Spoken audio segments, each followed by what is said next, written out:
Hi guys! Sabado nga pala ngayon at sakto day off ko din, kaya naisipan ko na naman gumala sa labas.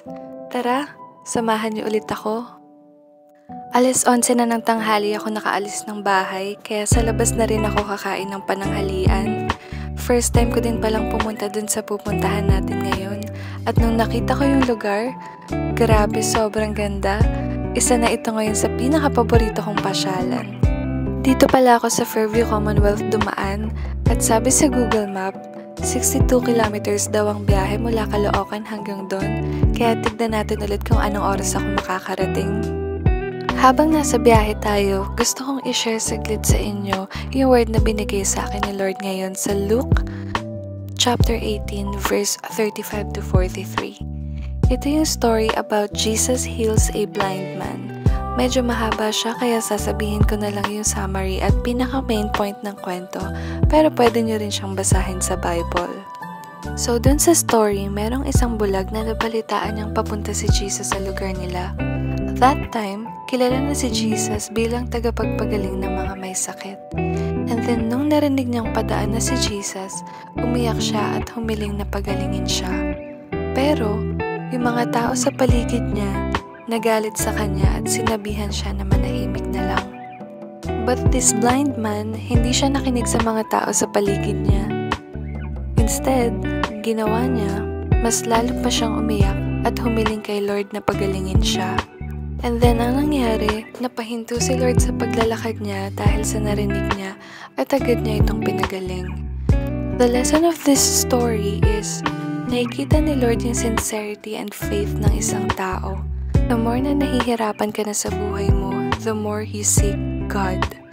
Minsan, yung mga tao pa sa paligid natin yung nagiging dahilan para lalo tayong malayo kay Lord.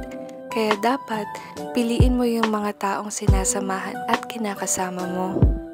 Yung mga tao sa paligid ni blind man dun sa story na nagalit sa kanya, sometimes it represents the problems in our life na nagiging dahilan ng paghihirap natin sa buhay.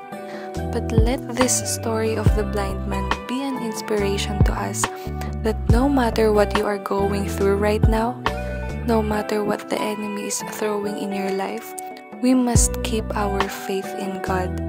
The more na nahihirapan ka, the more na mas magtiwala ka kay Lord. And the more na gusto mo nang sumuko, the more na mas kumapit ka sa Kanya. Sabi nga niya sa 2 Corinthians chapter 12 verse 9, "My grace is sufficient for you, for my power is made perfect in weakness."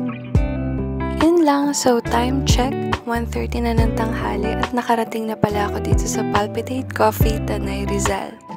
Inabot ako ng 2.5 oras sa biyahe dahil Sabado ngayon at maraming tao sa labas. Inabutan na rin pala ako ng gutom sa daan. Kaya saktong-sakto ang pagdating ko dito. May bayad din pala ang parking, 20 pesos sa motor at 50 pesos sa sasakyan. Ito nga pala ang itsura ng entrance ng Palpitate Coffee pagdating nyo. Malawak ang lugar, kaya lang sobrang daming tao sa loob ngayon. Mas maganda siguro kung weekdays kayo pumunta. Ito naman yung mismong view sa tapat niya. Na-amaze talaga ako sa sobrang ganda. At meron pa siyang isang restaurant sa tapat. Parang malatagaytay ang vibes dito at kasing lamig ng Baguio.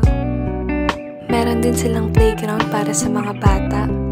At marami ding tables and chairs kaya sobrang perfect dalhin dito ang buong pamilya. Meron pala silang 3 palapag dito. Sinubukan kong umakyat sa taas para tignan at humanap ng mauupuan. At ito na nga, ang view na bumungad sa akin sa 3rd floor nila.